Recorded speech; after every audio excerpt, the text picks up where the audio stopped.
अनुराग कश्यप और विवेक अग्निहोत्री के बीच social media पर झड़प हो गई है। अनुराग ने कहा था कि कांतारा और पुष्पा जैसी फिल्मों की सफलता पूरी इंडस्ट्री को बर्बाद कर सकती है, जैसे सैराट ने मराठी इंडस्ट्री के साथ किया। विवेक ने ट्वीट कर लिखा कि वो बॉलीवुड के मिलॉट से पूरी तरह असहमत हैं। अनुराग ने अब विवेक को जवाब दिया है। उन्होंने लिखा कि विवेक को थोड़ी रिसर्च करनी चाहिए। अनुराग कश्यप गलाटा प्लस नाम के सिनेमा प्लेटफॉर्म के राउंड टेबल इंटरव्यू में पहुंचे थे। इसमें अलग अलग इंडस्ट्री के एक्टर्स और फिल्म मेकर्स भी शामिल थे। यहां अनुराग ने कहा कि फिल्मों की सफलता मेकर्स को सशक्त करती है।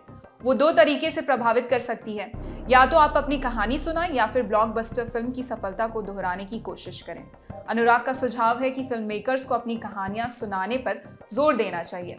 अनुराग ने बताया कि उन्होंने सैराट के ब्लॉकबस्टर होने के बाद नागराज मंजुले से एक बात कही थी। उन्होंने कहा था कि ये सफलता मराठी इंडस्ट्री को बर्बाद कर सकती है। यही नसीहत उन्होंने ऋषभ शेट्टी को भी दी। अनुराग ने कहा था, मैंने नागराज से बात की थी। मैंने उनसे कहा, आपको पता है सैराट ने मराठी सिनेमा को बर्बाद कर दिया। मेरा मतलब है सैराट की सफलता ने। उससे लोगों को ये पता चल गया कि बहुत सारा पैसा कमाया जा सकता है। अचानक से उमेश कुलकर्णी और अन्य लोगों ने अपनी तरह की फिल्में बनानी बंद कर दी, क्योंकि वो सब लोग सैराट की नकल करना चाहते थे। उन्होंने इसमें आगे जोड़ते हुए कहा, पैन इंडिया की वजह से आजकल ये हो रहा है कि सब लोग पैन इंडिया फिल्म बना रहे हैं, मगर इनमें से 5 या 10% फिल्में ही सफल हो रही हैं।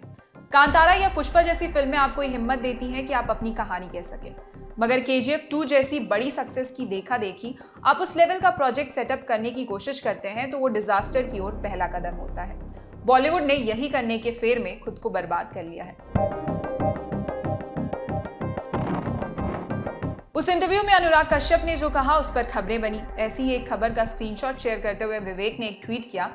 इसमें उन्होंने लिखा, मैं बॉलीवुड के इकलौते मिलॉट के विचारों से पूरी तरह असहमत हूँ। क्या आप सहमत हैं? अनुराग के जो विचार है उसके पीछे की वजह उन्होंने उसी इंटरव्यू में बता दी थी, मगर विवेक ने अपने ट्वीट में ये नहीं लिखा कि वो अनुराग के ख्यालों से असहमत क्यों है। इस पर तंज में उन्होंने अनुराग कश्यप को मिलॉट भी लिख दिया, जैसे कोर्ट में जज को मिलॉट कहा जाता है। विवेक ने इसी सेंस में उस शब्द का इस्तेमाल अनुराग के लिए किया। विवेक अग्निहोत्री के इस ट्वीट पर अनुराग कश्यप ने जवाबी ट्वीट किया है। उन्होंने लिखा, सर आपकी गलती नहीं है। आपकी फिल्मों की रिसर्च भी ऐसी ही होती है जैसी आपकी मेरे कॉन्वर्सेशन पर ट्वीट है। आपका और आपकी मीडिया का भी सेम हाल है। कोई नहीं, अगली बार थोड़ा सीरियस रिसर्च कर लेना। अनुराग ये कह रहे हैं कि उन्होंने इंडस्ट्री को बर्बाद करने वाली जो बात कही है उसे बैक करने के लिए उनके पास रिसर्च है। यानी उन्होंने देखा कि ब्लॉकबस्टर फिल्मों के बाद इंडस्ट्रीज और फिल्म मेकर्स कैसा बर्ताव करते हैं। वो विवेक को भी यही सलाह दे रहे हैं। अनुराग का कहना है कि अगर विवेक ने थोड़ी रिसर्च की होती तो उन्हें भी ये बात पता होती। ये तो रहा पूरा मामला। अब इन दोनों लोगों के पिछले और अगले कामों के बारे में जान लीजिए। अनुराग कश्यप बतौर एक्टर आखिरी बार फिल्म AK वर्सेस AK में दिखाई दिए थे। बतौर डायरेक्टर उनकी आखिरी फिल्म थी दोबारा। 2023 जनवरी में उनकी film almost love with DJ मोहब्बत आने वाली है। विवेक अग्निहोत्री की पिछली फिल्म थी द कश्मीर फाइल्स। 15 करोड़ रुपए के बजट में बनी इस फिल्म ने देश भर से 250 करोड़ रुपए से ज्यादा की कमाई की। अब विवेक अपनी नई फिल्म वैक्सीन वॉर पर काम शुरू कर रहे हैं। इसके अलावा वो दिल्ली फाइल्स नाम की फिल्म भी अनाउंस कर चुके हैं। फिलहाल इस खबर में इतना ही। आपके लिए पूरी जानकारी इकट्ठा की थी हमारे साथी श्वेतांक ने। मैं निहारिका यादव। देखते रहिए ललन टॉप सिनेमा। शुक्रिया।